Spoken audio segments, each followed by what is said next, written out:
Coming to you live from New York City, it's the 10 Point Podcast. My name is Bruce, and I travelled for 18 hours straight overnight to record this podcast, and these are the only two people that I know here. First, he might be the first attractive woman I have not wanted to sleep with in my entire life. It's Chris. I don't know what to say about that. And secondly, see if you get this reference, because it jumped out at me. The mighty midget magician, it's Andy. I totally want no magic. I thought Chris would have noticed that one. In his mate, Jess, Bruno Kirby, in his house, they have a scene where him and Harry are talking, and my entire eye line was drawn to this poster he had on his wall for the mighty midget magician and all this stuff. And I was like, what a strange poster to have, framed in your living room or in your back room, the den, or it was he said it was. But yeah, we're the 10 Point Podcast.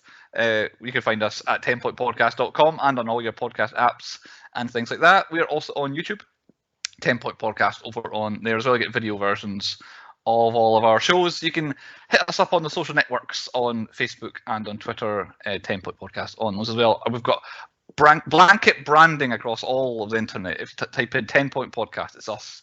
Even on Google. See our ugly mugs staring at you. Exactly. I don't know. There's another one that's beating us on Google.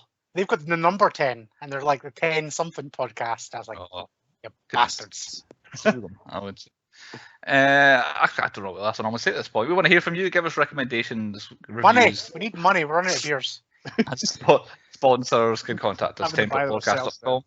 You can email us at our website via 10pointpodcast.com as well. If you would like some sponsors of us just drinking, we could do that.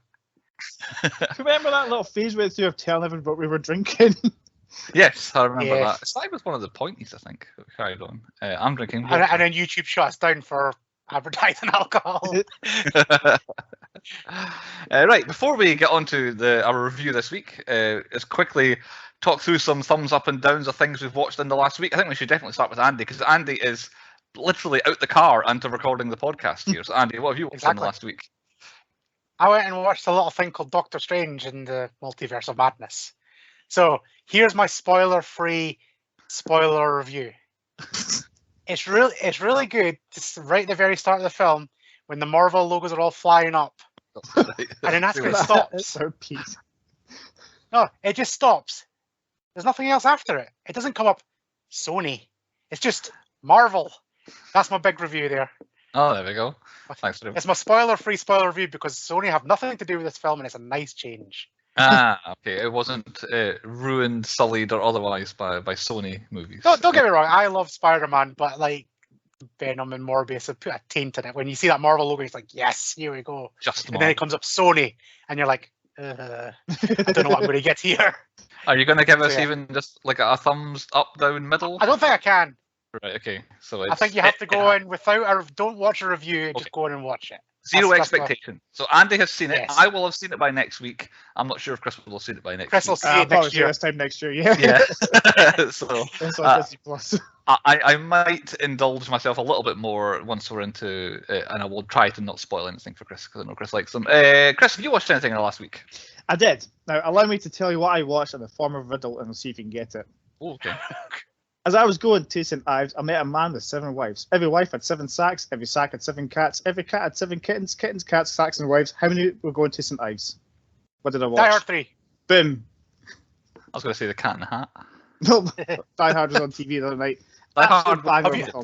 Have you worked out the bottle? Yeah, because it still doesn't add up in my head. Vaguely. I've watched a YouTube video and I still don't get it. I could do it under pressure, but I would eventually figure it out. It's impossible. Yeah. I could be the best of this. Yes. Yeah, the best Die Hard movie, which I'm positive we'll get to at one point, because we've done Die Hard 1. I still do have a soft spot for 4 though. It's 4. It's good. It's better than it should be, and absolutely, and better than it reviewed as well. They should have stopped it there. Die Hard. Yeah, the last one's shit. Yeah, I never seen and now we'll never get another one. I always ruin everything, don't they? And the last week, stupid illnesses. I was going to mention that I watched the first Guardian. Well, I watched both Guardians movies in the last 10 days, and how great the first Guardians movie is, and how I always forget how good it is, and it should be one of the most talked about Marvel films. But I'll pass over too much discussion on that. Moon Knight finished this week. Did I Chris haven't finish? watched it yet. I'm gonna watch it Chris after finished, this. yeah. So Put your headphones off for a bit then. I won't spoil anything for Chris, but it pretty much goes. Oh, he's taking his headphones off. It pretty much goes how every Marvel Disney Plus show goes, doesn't it, Andy? As in, Aye. you build it up and then that's how it ended. So Yeah, I wanted everything. I got everything, and I regret wanting everything because it was shit. before Chris comes back in again, very strange way to play the mystery character. I thought. Yes. Here's the big finish, and then here's the end, and it was a very bizarre ending to the show. And then how they finished Layla's storyline was they just left her, like she just didn't get talked about. So very weird. So you come back now, Chris. Come back, Chris.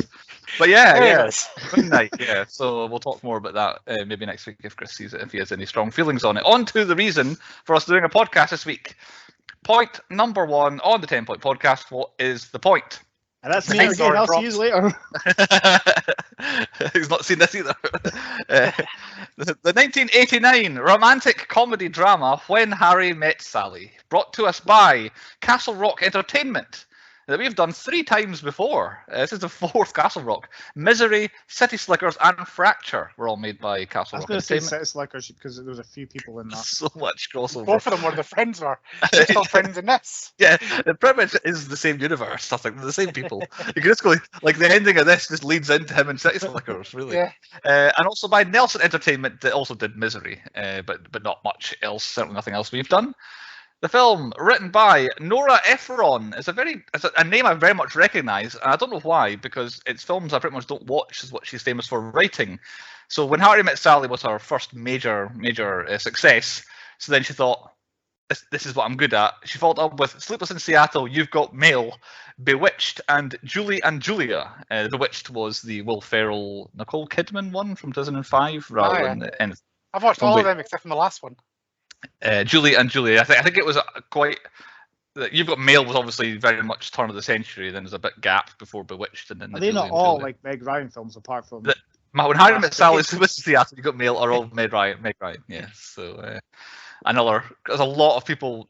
They definitely had a good time making When Harry Met Sally because everyone proceeded to then work together for the rest of the 1990s. I think. From When Harry Met Sally, directed by Rob Reiner. Personally, for me, most famous for directing This Is Spinal Tap. I love that film, and he directed it. But then I noticed that we did Jim Carrey a couple of weeks ago, in the last week. He had a good run in the 90s. Rob Reiner directed consecutively Stand By Me, The Princess Bride, When Harry Met Sally, Misery, and A Few Good Men. That's not a bad run of movies to have directed one after another. Like, every single one of them definitely a success, and every single one of them probably a cult hit favorite. I guess When Harry Met Sally is probably too successful to be a cult hit, but very successful run for Rob Reiner. He's also an actor and has been in a million things as well, but we'll stick with his directing credits for that. Talking of acting, starring as Harry in the film, Billy Crystal. We've done him before, so he's famous for When Harry Met Sally, City Slickers, Forget Paris, which was one of the things he was famous for. I can't think I've ever heard of that film. And then Analyze This as well, was the last thing he's famous for. And also hosting the Oscars, I don't know, about 10 times. Every year. He did it. Yeah, whenever he did it. And then starring as Sally, we've got Meg Ryan for the first time on the podcast. Famous for being in Top Gun. She was Goosey's wife in Top Gun, if you had forgotten. Yeah. So I don't know if she's going to be the mother of the son, who I assume is who is going to be in this new Top Gun movie that's out in a couple of weeks' time. But she was married to Goose. Then she was in When Harry Met Sally, and then she was in The Doors. I've got this jumped out as a surprise to me. She was in 13 episodes of Captain Planet, voicing a doctor. But not just 1 or 2, 13 episodes. There's 113 episodes of it, and she was in 13 of them. Apparently. I hate that show so That's much. a movie that he's made. Captain, No, it's I mean, not. I'm surprised it hasn't been made, to be honest. Like, we've had pinnacle of superheroes and not seen that I think telethon. that film would trigger me something wrong. I still remember as a kid just going, "Fuck the planet! I don't give a shit." If I remember, Like, Earth, Wind, Fire, and fucking Heart. Fuck off. there was 5 kids, and they all had one of them, and it was Earth, Wind, Fire, Water, and then Heart or something like that. Yeah. And I also remember back in the day when you would get prizes in cereal. I got a Captain Planet ring, and I was like, "Oh my god, I finally got one!" And it was the heart one that I got. And I was like, "Oh well, okay." The worst. Nobody wants that. No. And Meg Ryan, after that, she was in, as mentioned, Sleepless in Seattle, and You've Got Mail. She was in Anastasia. She voiced Anastasia in the Disney film Anastasia. She was in City of Angels and Proof of Life. They're pretty much the two not out and out love story kind of rom-coms that she was in as well. But yeah, very much Meg Ryan is the very late 80s and into the mid 90s was her successful run. When Harry Met Sally, made on a budget of $16 million, opened in the US for just $1 million. That is a bit of a fake number because it only opened in New York and in Los Angeles, kind of intentionally to create a bit of, oh, have you seen this new film? Oh, Billy Crystal and all that sort of stuff. And then they released it across America, and it made $93 million across America in its final gross. Worldwide, I had also 93 million, but like 93.4 rather than 93.1. I had numbers for other countries, so I don't know if I had a really bad release around the rest of the world because it had a UK final gross of like barely anything, or whether the numbers just weren't kind of kept very well by the places that keep the numbers. But yeah, about 100 million it took. The box office released 12th of July 1989. That was the New York release date, but pretty soon after elsewhere. Meant that it qualified for all of the 1990s award seasons. When Harry Met Sally was nominated for one Oscar, it was nominated for Best Original Screenplay at the 90 Oscars, and it lost to Dead Poets Society, a film that will come up a wee bit here. It picked up a few nominations at the Golden Globes too. Best Screenplay again, and lost to Born on the 4th of July. It was nominated for Best Director, lost to Oliver Stone for Born on the 4th of July. Both Billy Crystal and Meg Ryan were nominated for Best Actor and Actress in Comedy or Musical, and they both lost to Morgan Freeman and Jessica Tandy for Driving Miss Daisy. And finally nominated for Best Motion Picture Comedy Musical and lost to Driving Miss Daisy as well. I think, if I am correct, Driving Miss Daisy upset the Oscars that year and won Best Picture out of nowhere at the Oscars that year. So one of them just random strange years, like when Green Book won the Oscars. Yeah. Nominated at the BAFTAs too when Harry Met Sally, 2 nominations. Nominated for Best Film but lost to Dead Poets Society again, and nominated for Best Original Screenplay where it won. It is a BAFTA winning film, and a couple of other bits and wins here or there as well, but that was the main award that it won. On to the movie itself. A common contributor, Nick, has written us a synopsis for When Harry Met Sally, and we know Nick's gimmicks. So Nick has told us it happens like this. Spanning a long decade of inconclusive debates and logical arguments on the ever-present question of whether men and women can be just friends, the successful political consultant Harry Burns and the New York City journalist Sally Albright still haven't found the answer. Against the backdrop of a strictly platonic friendship peppered with intense love-hate moments, Harry and Sally stubbornly refuse to accept that they are the perfect match, even though they love to banter when they are not bickering. Now, after all this time, they still find themselves before this complex ongoing problem. Will the best friends stop denying the pure magnetism that prevailed ever since Harry Met Sally? He needs to write the back of DVD and Blu-ray covers. Yes, Nick. He's definitely Thesaurus Nick, I think. Who need to get him on the podcast? I think we need to find this, Nick. Yeah. Who picked It Was the Wheel? Who was it who put it on the wheel? Because we did establish it at some point. Laura, because I'm no longer talking to her. Right, okay. That's who. And had we seen it before? I had, in fact, seen it before. Yes, I had. I'd only seen bits. I've definitely never seen this from start to finish. I feel like I have seen it, though. Right, yeah, you feel like you've seen it, okay. So first time entire viewing for both of you guys, okay? Which channel we normally find it on? Well, my guess, having seen it before, is this really feels like you would see it on Sky Cinema, where they would use to bulk out a Comedy Greats season on Sky Cinema. Come and subscribe to us, we have Comedy Greats, and you would see the flash of them in the diner. But I'm not sure in terms of actual TV channels. It feels like it's not on TV, really, when you think about it. Nah, maybe ITV. Maybe. And which version? There only is one version, so I'm assuming we all watch the same one. Amazon Prime was what I viewed mine, which I think is definitely, personally, the best one for watching. Its interface works so much better for me than other ones. I can pause and I can rewind so much easier than other ones. It tells you who's in that scene and what thing is. It does, and that comes in important in some of my watching of this film, which I will get to shortly. On to point 2 on the podcast then. Point 2 is the high points. What the best bits and things of the film were. I don't have much in the way of early going because I just distinctly remember getting about half an hour into the film and not having a high or a low point written down. I think So- Chris has not got any at all, so I think, Well, no, it's gonna I be a- kind of picked the car journey at the start with them pair, like, their constant bickering and, like, their conversations were found were quite funny. And that is literally my whole thing all the way through the film, is just Billy Crystal being like, I don't know, me, basically. Billy Crystal basically doing an hour and a half stand-up, but it happens to be in a film. Like that's kind of what he did. Because everything he says rings true. Like, I don't think there's a thing he says is wrong. No, That was like when they're in the diner, the picture behind me, and they're talking about best sex, and he goes, "Oh, the best sex I have with Sheldon." He goes, "It's not with a Sheldon. You can't have good sex with a Sheldon." He's right.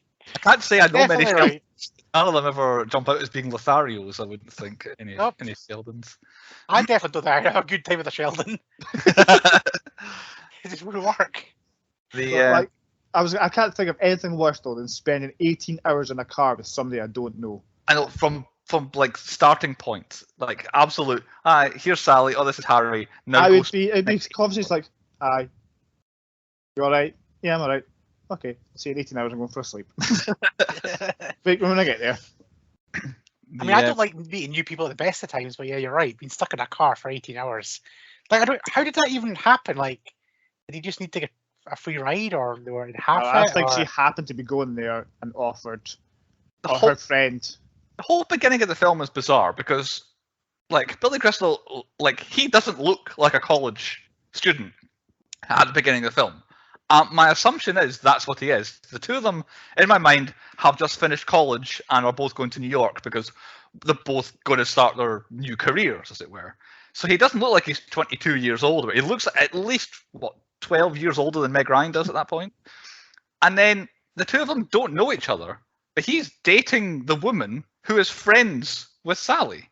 It's like, and you're at you're in the same city, and you both know her, and you've never met her once. This happens later on as well, where they go out on the double date, but somehow both of their best friends have never once met the other person's best friends, and the two there, like that would be a social group, wouldn't it? They would see each other all the time. I don't the way everybody is kind of separate in this film really confused me.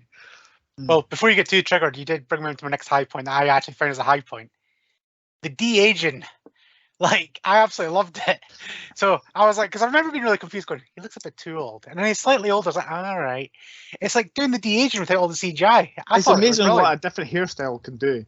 I thought it worked, and it really just felt like he was getting like proper 10 years older at a time, except from the college one where it did look a bit too old. He did look like he got older, but it was the starting point. But I couldn't work out. So what is the relate? It's like he must have been at college, yeah. But then I don't know if it's an age thing because we're older now. But Meg Ryan seems to get hotter as she technically got older. So I don't. Oh, she has the crazy eyes though. I think there's this first scene in the diner when she's talking. Her eyes are wide the whole time. She has big movie star eyes that are really, really blue as well. I don't know if I've got it as a high point, but I enjoyed that she pretty much had a different haircut in every single one. Yeah. And personally, I could be wrong. I'm not the most fashionable person. I think it was a good haircut. Like I never thought, ha, look at her silly 70s haircut, or ha, look at her. Like I always thought that'd be quite trendy. And obviously, I think when she was a star of this, she would be like, oh my god, Meg Ryan is a super duper star now. So her look would be copied by a generation. But yeah, I thought, she looked very fashionable the whole way through with all the different haircuts. I thought, she went on. So my first high point, I finally got around to it and I thought, yes, I'm putting this down as a high point. The old couples getting interviewed throughout. I actually did like that. I thought they're really good. Every scene wasn't necessarily important, but they all told their own little story, and I always thought they always got a smile out of me. I wasn't rolling around, look, they're funny. It was just like the eyes all watered up. Oh. Yeah. And there's the one with the couple who are talking in a sort of song. Like one would speak, another one would start speaking, and by the time they'd finished, they'd start. I think it was the one where there was, and then they ended on 9 extra floors, whatever it was. It was really good. Now this is where, like Andy mentioned, watching an Amazon Prime came in handy because I think I accidentally knocked the button during one of these, and the people who were in the scene popped up, and I realised they had different surnames. Like it wasn't Mr. and Mrs. Smith, and I was like, all right, okay. And every time it came up, I kept checking. Every time another couple came up, I checked, and not one of them had matching surnames. In my research, the internet says these people are actual couples. but I'm positive they're actors because they're all cast as cast people. I and recognise documented one of the ladies. I don't know if I think her husband had a foreign accent. I can't remember. I recognise the lady from that one, but I couldn't tell you what from. There is somebody that I don't know if Chris is referring to it or not, but in terms of keeping up the 10-point podcast universe, one of the people that was interviewed has been in the film. He's had it in there. Which makes me also think, so they can probably be both actors and couples. Like, that is possible. Maybe But I think the cast people kept their stage name. However, the absolute highest high point is, do you remember the Chinese couple? The woman with the They were my favourite. fantastic haircut with white bit through it. The actor, the male version of the man, his name is Peter Pan. I thought, I wonder if he picked that, or if that's his real name, and how does he go into, like, I don't know, the Screen Actors Guild and get that as his name? Like, how is he allowed to be Peter Pan?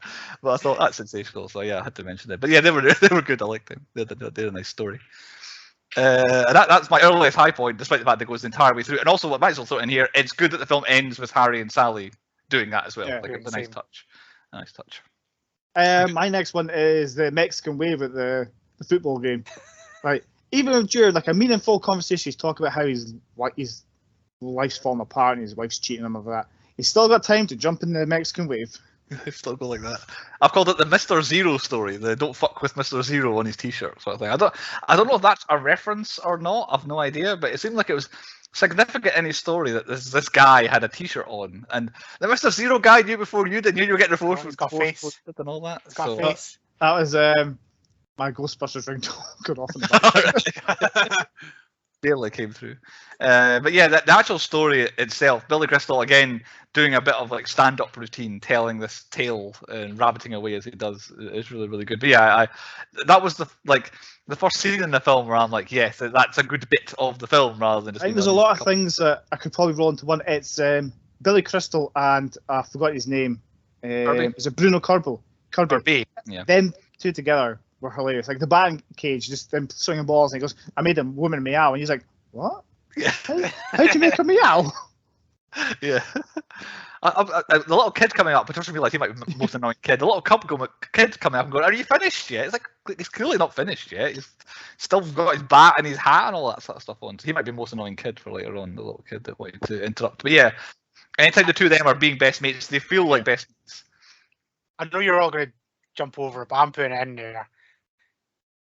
The scene behind Chris. What a scene. Oh, the one where she makes the hugely long order, or do you mean the scene from this film? The scene. The scene. The order was pretty good, but the orgasm scene was pretty good as well. I was ready to be like, I have seen this film once before, but I've seen this scene 100 times before. Yeah, it's in everything. And I was like, oh, here we go. I don't know about you guys, but Meg Ryan is believable in her performance. Chris has already experienced that.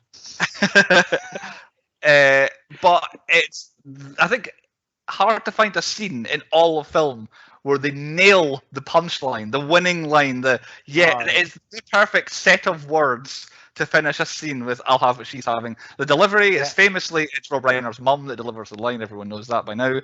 But yeah, it's the scene is good, it's well done, but it's the punchline absolutely nails it, and it is perfect. Yeah, I just love everybody's reactions, like just when they keep cutting. It's like, what the fuck? It's like just brilliant. I'd be like, it used to happen more in cafes, I reckon. What random fake orgasms? Yep, it would just make people's days out a bit more fun. If this film came out now, you just know, like the week after this film came out, it would be everyone. Guarantee you though, if there's a guy doing that, just sitting there and just goes, and like, "Oh, you dirty bastard!" Do you remember when Carswell did it in the math exam? God's sake. We were sitting in a math exam, and it was dead silent, no noise, and out of nowhere, Kaji just leaned back and went, "Ugh." I would just turn around and just went, "What the fuck?" It's brilliant. Like, that's the closest we've ever came to Meg Ryan. It's amazing, but when a guy does it, it's creepy. Yeah, weird. Oh, well, anyway, yes, the actual scene in the film, it came about because they they needed a scene for Sally. It felt it was getting heavy on the Harry, and he was moaning about this and making a point about that. So they needed someone, and Meg Ryan suggested, why don't we talk about females faking orgasms and like emasculating men that way, sort of thing. So they filmed the scene, and then something missing, and again Meg Ryan says, "I can fake one right here if you want," and they were like, "Yeah, go for it." Yeah. So essentially, Meg Ryan came up with the idea for it. That's what Nora Ephron, the writer, she has said that. So that's not just someone else taking credit for it. Let's see. My next high point I've got is the double dates that I mentioned earlier on. All four of them around the table. It's a very good scene, and you knew it was going to happen. The crossover. Yeah, well, obviously, it just kind of happens so naturally and well. Yeah, it's so well written that it starts off with both couples not getting along well, and then the camera moves, and then like the whole direction of the conversation moves and all that as well. And I don't know about you guys, but I do feel like, what was it? Restaurants to the 80s, what theatres were to the 60s. I don't know if you agree. And there was another one. There was another one. Quiche and pesto or something like that as well. I don't have it over my head. Yeah. But my kind of scene that I liked, it was like similar to that one, is the after they banged scene, and they call their friends who are in bed in that 4-way split screen. What a scene! That is the best. The best done thing in the film, personally, I think it's because I've got it written down. I've called it the 4-way phone scene brackets. The they did it scene.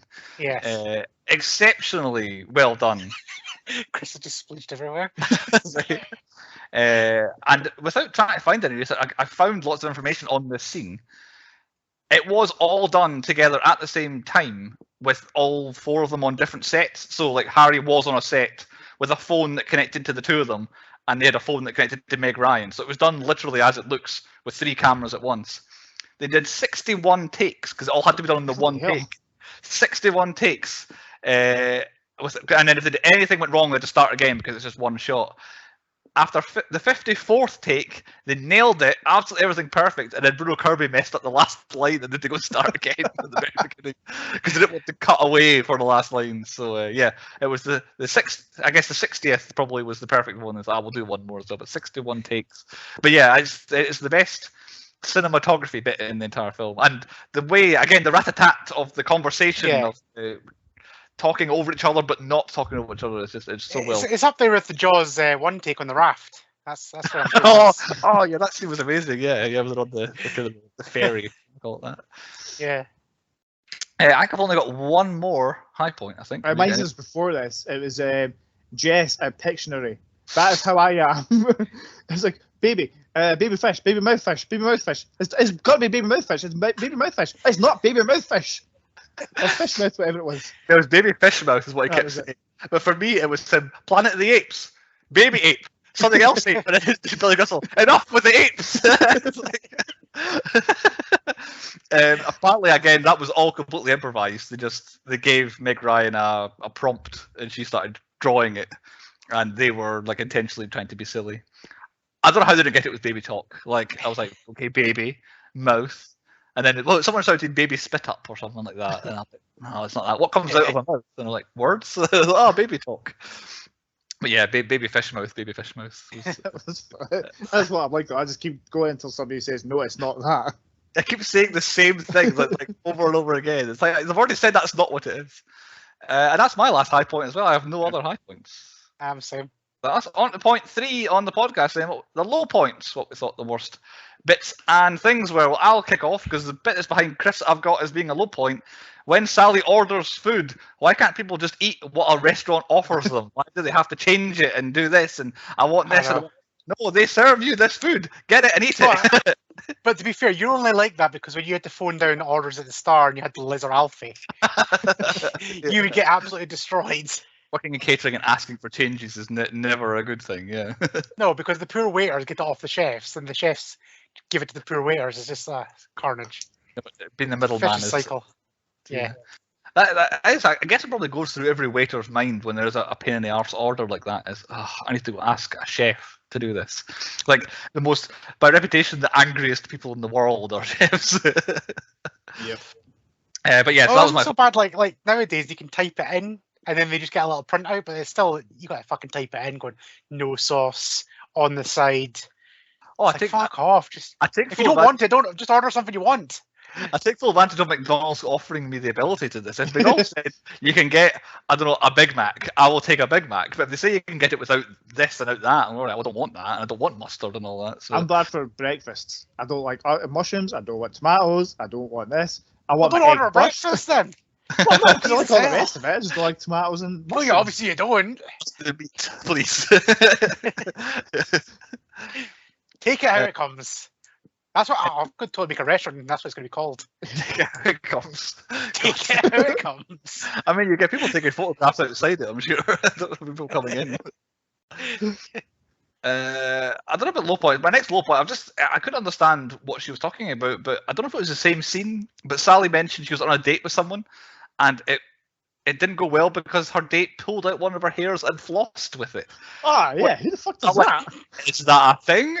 Was this film trying to make that a thing? I don't understand the whole concept of doing that. Like, I understand, okay, it might work as floss, but I wouldn't even use my own hair, never mind someone else's hair. But yeah, it just confused me and didn't know why. Let's That was experiment later on, see if it works. Right. Right. Any other low points? Yeah, the music. I thought the music throughout the whole film was fucking guff. Was it Harry Connick Jr. did a soundtrack or a That score explains it. for the film? It feels New Yorky, but I don't know if it's because was this the first one that sounded like this? Did he give New York this kind of background soundtrack or not? But nowadays, this film would be absolutely full of like songs. Like it would be a jukebox of like 90s songs or something. Yeah. Would be playing in the background of this kind of film. So yeah, it is quite strange that there's not one actual bit of music in the whole thing, not one needle drop as they call it in the whole way through. I didn't feel like it took it away from the film for me, but yeah, it was a bit not there. Right at the very opening credits, the piano. They were playing the piano. They just kept going off tune. I was like, all right, who've got to blame for this? And it popped up. Harry Connick Jr. I was like, oh mate, I'm not any fucking surprised. He goes straight into my low point. Oh my god, them credits. They were credits. very Fucking hell. Like, just have a little anime thing going on. Like, he's rectified that in City Slickers. He knew his mistakes.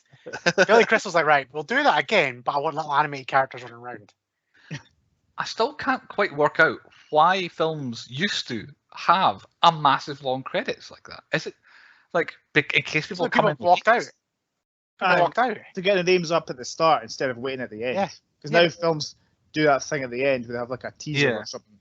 But like, People there's still hang around.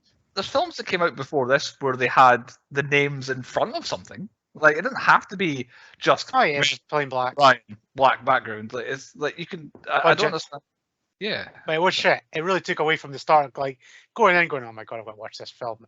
It didn't help with that situation. It's a bad sign when it's like I feel like I could be wrong, but I feel like there was some low down on the totem pole people getting credited at the beginning as well. I was like, Christ, I've been looking like what did they do? Why? Like writer, yes, director, producer, star. Yeah. Once you get to like I don't know, like third stormtrooper. Like from the only pop was Carrie Fisher. I was like, ooh, Carrie Fisher's in this. I know. Oh, yeah. I had no idea. Proper whooping at a black screen going, way, something in it. Yeah, I think I also laughed when Bruno Kirby came up. I was like, oh Christ, him and Billy Crystal. Yep. I I completely was forgot like, he I was in couldn't this. put it. I was just like, I know that name. Why do I know that guy's name? And then even on screen, I was like, I know that Tash and that voice. I know him. Why do I know him? And like eventually, I had to think me through IMDb. I was like, there we go. The pennies dropped now. Have you any low points, Chris? I don't think we've got any from you. Yeah, the grape spitting in the car. That was just unnecessary. Completely unnecessary. Like I guess nowadays I don't know. I don't hear of like grapes with the pips. Well, you get seedless grapes now. Yeah. I Well, know, like- genetically modified them motherfuckers now. Seeds away. That couldn't be the way to go. Again, what 5 minutes into meeting someone, you just I get know, it's like, might as well just gobbed on our face.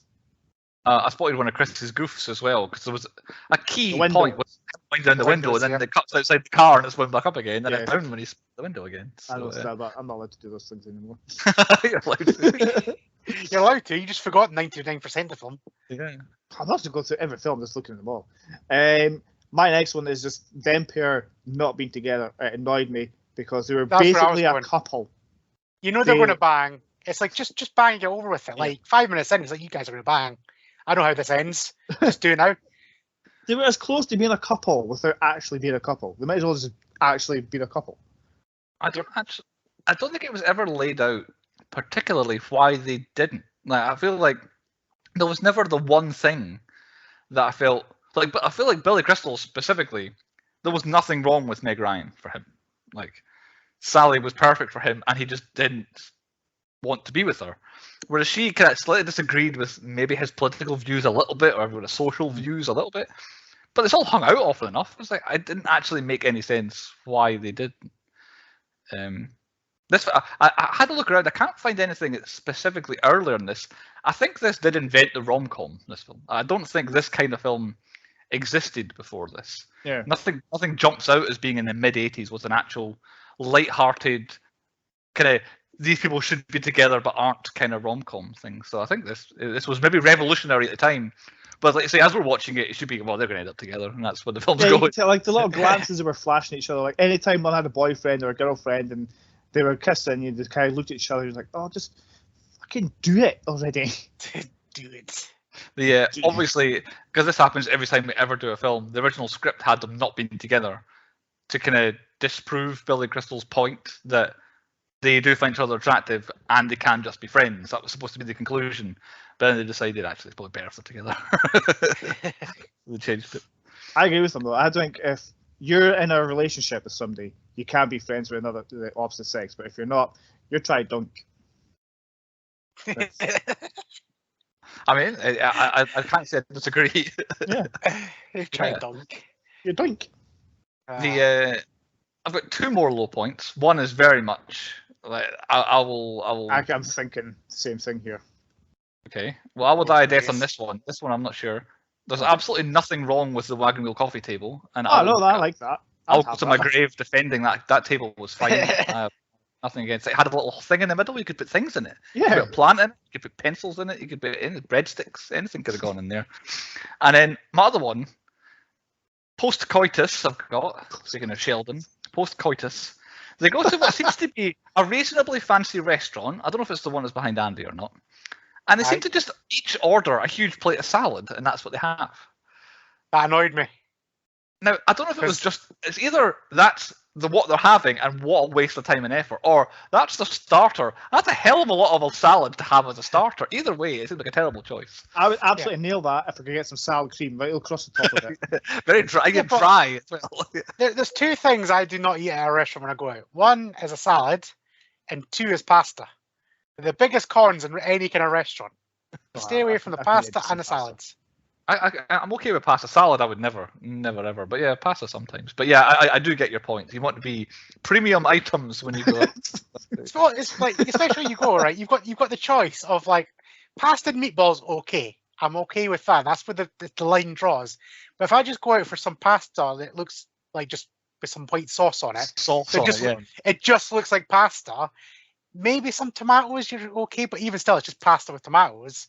When you've got the option of like a sirloin steak, and it's pretty much the same damn price. Yeah, It's the same. Vegetarians, I don't understand them, right? You got the choice of a halloumi burger. Halloumi's okay in itself, or a beef burger. They're the same price, which then affected me because at Nando's for the longest of times, I used to get the chicken burger with an halloumi top, which was only an extra £1.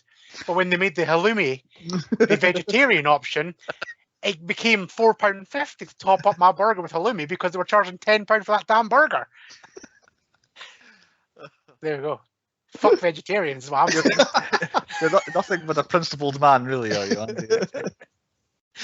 And I'm basically out at low points, so I'm not my here last at other one ones. is, why do all of our films have to have fucking karaoke?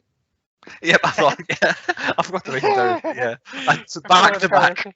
Oh, a karaoke machine for the second film in a row. Like, as we said last week, why they're not ever good? I don't get it. What use are they? Especially doing it in the shop. As soon as somebody puts a microphone to my face, I'm just like, fuck off. Nope. I apologise for my trends here, folks. I've been triggered. Any more from you, Andy? Any more low points? No. I think think rants. Pretty much covers it. It was very. The film was very middle of the road. Like everything is fine. I think. On to point 4 on the podcast is our stats. I keep track of our usual ones. Almost a complete shutout here for the stats. 2 shits and 4 F-bombs. I do feel I like wasn't expecting F-bombs at all. yeah, they shocked me. They were kind of, I don't know, they were double barreled. It was like 2 at a time, I think. And also, I feel like every film we do seems to be more Fs than shits in it. I always thought, on the ranking of swears, I always thought shit was better, but they seem to don't swear as much with that one. And other ones, no explosions, not even one semblance of a death in this film. Nobody died at all. No dead animals, no cows, no goats. I don't believe there's any peeing. I missed peeing last week, but I don't think there was any sort of defecation, any toilet stuff whatsoever. No pedos, the devil wasn't present, and the KKK and Nazis were not present either that I certainly know of. I believe the insinuation is that at least Billy Crystal is Jewish in this film, but there's a bit of Christmas mentioned, but not else. Yeah. Religion-wise is mentioned in this film. It's especially light-hearted for that sort of stuff. The only special thing I tried to do for this film, I wasn't going to count off when they said Harry or Sally. I don't know if Chris did, but I'm done counting. I assumed that's what you did. Nah, I'm done counting character names like that. That's too much. So I thought, when did Harry meet Sally? I'm going to work out when Harry met Sally. I didn't think it was going to be immediately in the film. So straight away, whenever they appear, that's them meeting each other. So I thought, right, when was it then? So my best guess is roughly midday, because it was an 18-hour drive, and he was getting to New York at dawn. So therefore, I think midday the day before would get him his 18 hours to about dawn, in what looked like summertime. If it was the end of the college year, probably early to mid-June. Chicago University would end, so therefore dawn is like 6 in the morning, and then 1977. So yeah, midday, say something like 10th of June 1977. That's when Harry met Sally, I think. And then again 5 years later, and 5 years later again, and they kept meeting. But that was the first one. And did they say the thing? Did they say when Harry met Sally? No, they didn't. Also, that wasn't the name of the film. Another one of these. And Rob Reiner held like a competition with the production staff to, can someone come up with a name for this film? And everyone entered, people put in votes and what they thought it should be, and none of them, they still didn't like any. I don't know where it came from in the end. I couldn't find actually who came up with it, but yeah, very late in the day did they actually end up calling it When Harry Met Sally, which I think it kind of works. I think it works as a title. Any stats from you, Chris? Yeah, they again could subsequently meet each other 19 times. Hey. Every single time they met, was it? Well, it wasn't like because sometimes they just appear in scenes together, so I just counted that as they happened to meet each other that day. Right, so okay. 19 times, and it's 46 minutes until she has her orgasm in the restaurant. That's a long time. That's a long lunch. What we got now, Andy? Speaking of that sort of stuff, have you got that as your most pornographic scene? Close. Just American diners in general, because I love an American diner. And it's at this time I want to give a shout out to the nice little American diner I found going to NASA in Florida. Don't even know the name of it, but it was amazing. It was maybe about half an hour from like Kennedy. We pulled in. Mark wanted an apple pie for breakfast. Went in. Walked in, sat down, looked at the menu, instantly had a panic because on the front of the menu was a big Jesus. So I was like, oh. I was like, well, what have I done here? We're the wrong part of town. And then we looked up and it's just like, it was honest to God, it was like so nice on the front. You walked in, we sat down, it was like really just weird and quirky. And I looked up and I have never seen so many Jesuses on the walls. I was like, Otto. And I was like, you didn't catch on fire. It was, honest to God, it was I had a breakfast, like the best breakfast I've ever had. Chantel had a Philly cheesesteak. Carter had a breakfast and an apple pie, and it was amazing. This was like 7:30 in the morning. Ice cream, or if you couldn't do it hot, God, cream. Yeah, exactly. But American diners is my most porno. I just love an American diner. There's something about the sliding into your seat. I don't know. It's something about and that. Just knowing that they've got pie on tap. Like, I was thinking, perfectly. Okay then. On to point 5 on the podcast is the 10-point podcast quiz. Andy is our quiz master. What have you got in store this week, Andy? Right, that's what it is called When Harry Met Sally. It is a quiz. How did you come up with that name? It is actually a quiz on When Harry Met Sally. So it's how good is your knowledge of Film. How I Harry Met Sally? So we'll go back and forth. Who wants to go first? I think it's my turn to go first. Okay, I right, might go be with wrong. you first. We'll start off easy. These get progressively harder. Bruce, Mhm. what is Harry's surname? Burns. Correct. Chris, what is Sally's surname? Is it Albright? Yes. Yeah! That was a good Now start. as I said, they progressively get harder. There is a lost dog sign in the diner. How old is the dog? Oh, for God's sake. 4. Nope, Chris. 3. No, it was 2. Oh. Right, Chris. What kind of ice cream does Sally prefer on her apple pie? Vanilla. No, Bruce. Blueberry? No, it was strawberry.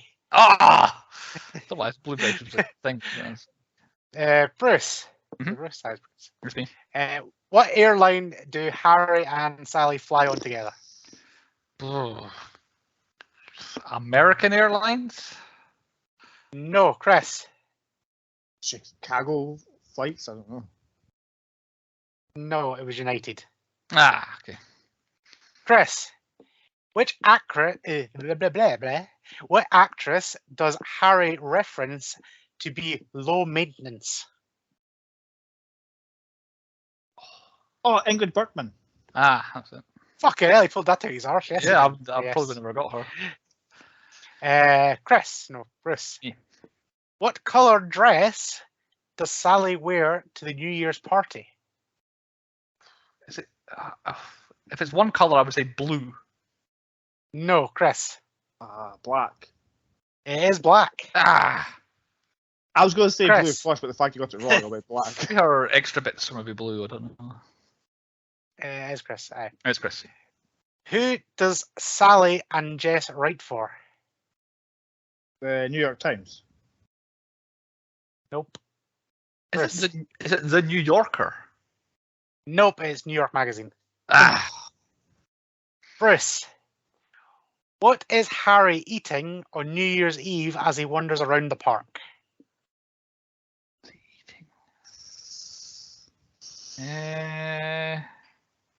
Nuts.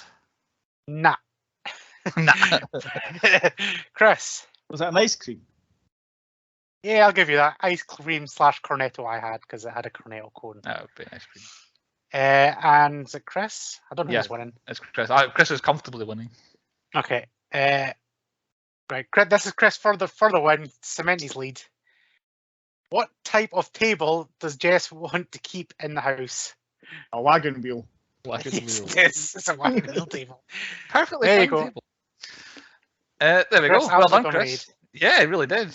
I feel like I had one or two I didn't have an answer for, but most of the questions at least I had an answer for, which some of your quizzes, Andy, I have no idea what you're talking about. On to point 6 on the podcast then, movies within movies. All the parodies and references that I noticed / looked up on the internet go as follows. Casablanca, often mentioned and seen in the film. The Lady Vanishes was the name of the film that he mentioned at one point. I think that was Ingrid Bergman, I think. Pillow Talk was mentioned. Misery, not the film, but he was reading the book of Misery at one point. And basically the scene that's behind me, give or take. Also, our man Rob Reiner directed Misery after this, which I thought, I don't know if it was one of them, like, what do you call it, Pixar-style Easter eggs, where the next Pixar film was in the previous one. I don't know if it was like that. So yeah, he wanted to make the film. Oklahoma, that's the song they sang was from Oklahoma. Planet of the Apes, Rosemary's Baby, The Exorcist are all mentioned during Pictionary. Annie Hall is mentioned, and then Laurel and Hardy appear in the shop window as he's wandering around at one point. There's not a film necessarily, but Laurel and Hardy are in films. And what's never not good, I did struggle with this one because I'm not a fan of rom-coms, so most of the American Diners. well, diners would maybe work, but I don't know, I feel there's maybe some bad diner scenes, although maybe not too bad, Andy. But what I went for was I had Bruno Kirby because I quite enjoy him everything he's in. He's not in very much, but I was doing it. But I think Pictionary in movies. I'm specifically thinking of the scene in The Simpsons where Milhouse's mum and dad are trying to guess dignity or something like that, and they fall out over it. But yeah, I feel like with Pictionary, or it's win, lose, or draw, it's called in America, I think. That when that appears in things, and basically guessing games, I quite enjoyed the one in Cable Guy last week, despite the fact his family were horrible. But yeah, He's going to family, do it, Chris. family guessing games and all that are always funny in films. Chris, over to you for the Temple Podcast Universe. I'm telling you for a fact, I think it won because I've already mentioned them. Yeah. So, like briefly mentioned, Bill Crystal and Bruno Kirby were both in City Slickers. Didn't expect Carrie Fisher to be in this at all, and she has very quickly become our MVP. Third time this season. Yeah. Apart from the Barbs, what's that, 2? I got it in first. Star Wars and Blues Brothers all this season, so. Yeah. And Stephen Ford played Joe, whoever the hell Joe was. I think he was her date that took her to the airport, her boyfriend took her to the airport. Right, okay. He was Lieutenant Willie in Starship Troopers. I have no idea who that was. I found the same list. But yeah, I forgot the old lady. So you missed 2 then. You missed Donna Hardy, who was one of the documentary couple. She was Mrs. McCardle in Running Man, but she was also in last week's episode because she was at the karaoke party in Cable Guy. Yeah. So that's why you so specifically remembered this woman, because she was last week as well. But you also missed, this is a bizarre one to work out. So you missed the actress that played Emily, who I think was Harry's girlfriend in the Pictionary scene, who baked cakes, right. I think. So I think that was Emily. That was played by Tracy Reiner, so I think related to I've Rob seen Reiner. the name. I thought, it hasn't popped up before, so I just ignored it. She was in Die Hard. She was Thornburg's assistant in Die Hard. I don't know if it was a big role, if it was a background role, I don't know. But she was in Die Hard as well as in this. So there you go. Out my game. I need to let you go through everybody now. Well, you've definitely become. Where have you put us into the film, Chris? Oh, right. I was going to do which one of the characters, but I thought which older couple are we? And so I put myself and Nick are the second couple who met at school. Okay, because we met at school. I would say that Andy and Chantel are the first couple because I think they just happened to meet each other randomly. They worked. Was it they worked in the same building? Yeah, sorry, they worked together. Yeah. And I can't quite remember how you and Jade met, so I put you as the counsellor couple, which I think we knew at the end. As the agents. I'd have been Peter Pan. I'd have taken that. Yeah. Bruce snuck into the village just to have a wee peek. Yeah, I forgot about that aspect of your story. Maybe I don't want to be them. I went a different route with my recasting. I thought, well, I'll be Jess. That's Bruno Kirby's character. I'll be him. But what I want to see from this film is I want to see Andy as Harry and I want to see Chris as Sally, because they're long-time friends and they've not realised that they're supposed to be together. And that's, I think... We've not banged yet. It's time yet. Yeah. So that's the route. To cry on. Andy, have you done any recasting? Well, see, I want to recast like both Harry and Sally, but I don't know who would fit. But the closest I keep coming back to Vin Diesel being Harry for no apparent reason other than Vin Diesel needs to be in more films. And then Sally, just because I've not seen her like in absolute ages, is Evangeline Lilly. Ah, yeah, the Wasp. Probably the last one. Yeah. Like, just imagine Vin Diesel and Evangeline Lilly. It's not a bad idea. I feel like Vin Diesel is never like, he's never necessarily the guy who gets the girl. Like, he's always got that storyline with Michelle Rodriguez in the Fast and Furious movies, but he's never like the leading man love story kind of guy, is he? Yeah. So yeah, maybe it's missing from his his cap. This would work for him. One thing I thought about, like, we mention this very regularly, especially in movies that are a bit old. I thought, can you imagine them trying to remake this movie now, but not changing anything? And the sheer outrage that would be on the internet about the lack of racial and gender diversity in this film. Yep. It's like everybody in this film is a straight white couple, and in the entire film, like obviously there is I've just thought of an awesome movie title, which I'll tell you off podcast. okay. There's obviously our Chinese married couple getting, but other than that, everybody's straight. Nowadays there would be kind of all sorts of different couples now, so they actually cannot make this film the same anymore. They'd have to add in all these different. And this film, watching it, it doesn't jump out. You don't think, oh my God, where's all the diversity? It's just a story about two people who should be together. Yeah. But yeah, I didn't recast anybody. I think Vin Diesel and Evangeline Lilly will do it. I would change Mike Wazowski. I've ruined it. I would change Billy Crystal for Mike Wazowski. A Meg Ryan could be never should. On to point 7 then. Point 7, Chris, you regularly gives us a would you rather question. So Chris, it was difficult, but I came up with one that's not the best. But so, would you rather your partner was as picky an eater like Sally, or just spat shit everywhere like Harry does? Fantastic about both. I could deal with the picky eating some crisps. Doing that bit. The thing is, Jade's got a very, very minor allergy that it doesn't actually affect her that badly, but she feels compelled when someone asks at a restaurant, are you allergic to anything? She then has to, I guess it's this, and then people get confused by it. So she's the opposite of that. She's even allergic to something and doesn't want to tell people. So I think she spits out windows, I guess. I'd like to for a picky eater because I don't want to sit there and watch Nicholas spit out the window. It's not a would you rather question, but it came up in one of Chrissy's favourite songs from the film, where Harry Connick Jr. is singing about either and either, and I'm like, is it either or is it either? That's coming up later on. That. No one says potato. No. Tomato, I'll give you, but no one says potato. But I think I do in fact say either, and either. Like, if you don't say, like, I'm definitely, however many years into my life, I've never nailed down whether I say either or either. I just say both. So. I don't think I use that word. No, I don't know, actually. But neither or neither. Well, I'm just going to use the word potato from now on. Can I have a baked potato, please? Baked potato. Mashed potato. Okay, on to point 8 on the 10 Point Podcast is our nominations for the 10 Point Podcast Awards that we round up at the end of the season. Would you like me to go first, or does someone want to? Yes, please. Yeah, because rattle through them. Okay, best hair, Meg Ryan. Pick any of them or all of them. She's definitely best hair. Best acting, I've gone for Meg Ryan as best acting because I feel like Billy Crystal. I think so. Well, he's not bad, but I think he's just being Billy Crystal. I don't think he's That actually makes him a good actor, then, isn't it? necessarily doing any acting. But yeah, I think okay. If you were picking Billy, I'll go with that. And then I don't have a hell of a lot, to be honest. Worst costume though, this jumped out at me. Bruno Kirby's baseball outfit, which involved wearing shorts over baggy grey joggers. That's loads of the people do that. What Everybody seems to do that back. What purpose do the shorts serve? I don't understand. I would say the worst one is their power walking leotard, skin tight leggings. Yeah, was pretty bad. But yeah, I don't know why. Like you put the joggers on, and you're like, I feel a bit naked here. A pair of shorts over the top of these. It didn't make any sense. Most annoying kid is now nominated the batting cage kid who's interrupting him. Most unexpected.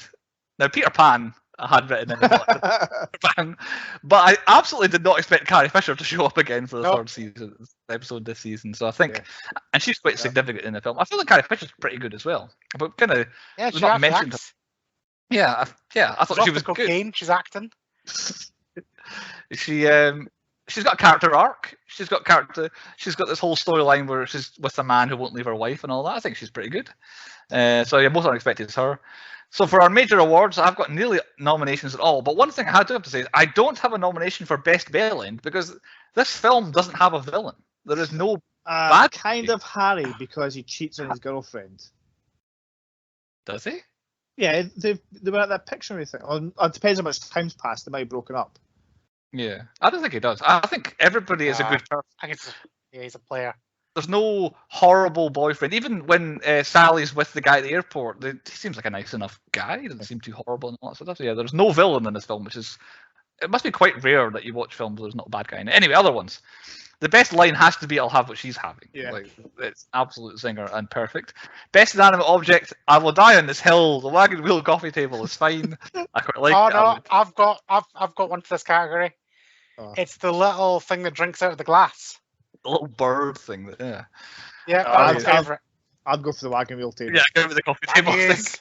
That was my one and only award.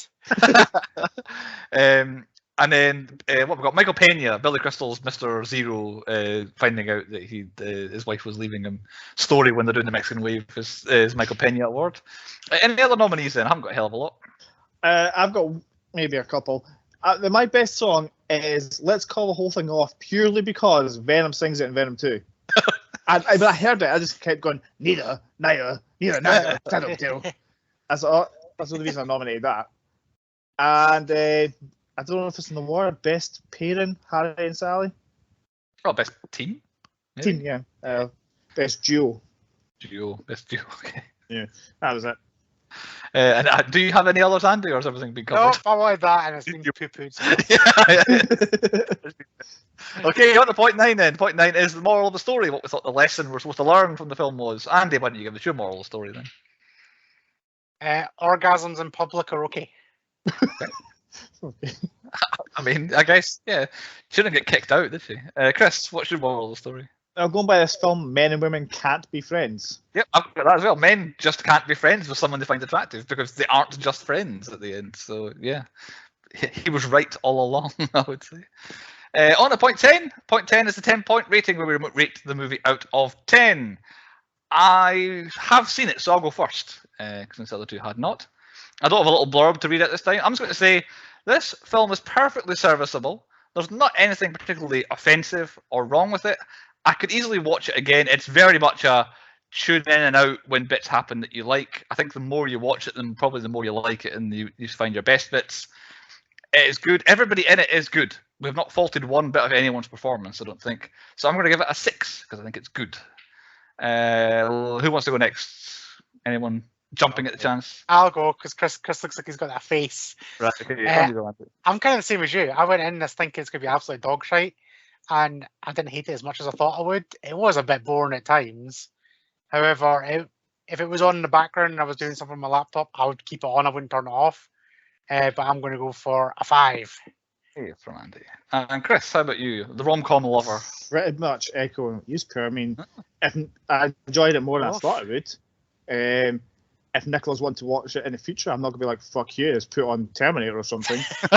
I'll say, right, okay, let's put it on and I'll watch it. But it's really predictable. You can see what's coming, like, literally from the first second of the film. So it gets a 4. 4. Definitely in retrospect, because they basically invented it. So it's like, yeah, you kind of know exactly where it's going because you've seen 20 remakes that aren't necessarily remakes. Quite officially a 5 out of 10 there. We absolutely rank it middle of the road. Fine, perfect. And so definitely better than I thought it was going to be, Chris. More of an enjoyable. Oh, yeah, definitely. Like, I had this image in my head where it's all like girly, lovey-dovey shit. But then when I watched it, I was like, actually, it's not that bad. Harry's like, he talks a lot of shit. She gives it back. They fall out. You see that's coming for a while, and then they get together. But there's a lot like the side story of Carrie Fisher and Jess. Quite enjoyed that. Yeah, it's again because it sort of it was a reinvention sort of thing that it would be before these sort of films were about women. You know what I'm saying? This was the first one where it was Harry and Sally. It would always be a man this is his story and as a woman there as well. So after this is when it became a bit more female leaning and probably the ones you're talking about where it's lovey-dovey and it's like, oh, he's so handsome, but I don't want the handsome one. I want the boy who works in the bookshop and all that sort of stuff. Yeah. That came after this because this existed. I think I was onto the wheel. The wheel's definitely got a theme. When Harry met Sally, Grease and Misery, I'm like, this is definitely when boy meets girl. But then Falling Down doesn't quite work. Because Michael Douglas is just trying to get home to his divorced wife. Still in his head when boy meets girl, he's like, he's in his head, he's still happily married. He's trying to meet his little girl daughter. Yeah, that's yeah. He's trying to meet his girl rather than meet our girl. Yeah. But yeah, it's love stories for the other three. I don't know, Misery's a wee bit different, but definitely boy meeting girl. So yeah, I think that's the best I've come up with for the wheel. It hits my theme though. Yep, it does. I thought that. Who did it? Carrie Fisher. Again. Oh fuck yeah! I keep forgetting about Carrie Fisher. Yeah. So yes, it meets Andy's theme, and Andy's theme will continue in the next episode because Andy's theme is people he's met. And Andy, what is our next selection for the next episode? Right, I've been dropping the subtlest of subtle hints to you guys for quite some time now in this film. And it's going to blow Chris's mind, and he'll be like, "Oh, that's why you were sending me shit like that." And to be fair, there was clues in front of you all through this podcast. So I'm picking the 1993 Jurassic Park. I knew it. Hey. I knew it as soon as I seen that. That was one of my picks for ages ago. I was going to use. It's been right in front of you. Because I've met Sam Neill and Ariana Richards and probably some other people in there. And Velociraptors. I've met definitely a lot of raptors. I met the T-Rex the last show as well. Right. Well, there we have it. A big time movie, I would say. I don't know, a tentpole event in movie history, I would say, Jurassic Park. So it should be readily available. All listeners and viewers will be able to find it. And seek out Jurassic Park. And we will see you next time on the 10 Pod Podcast.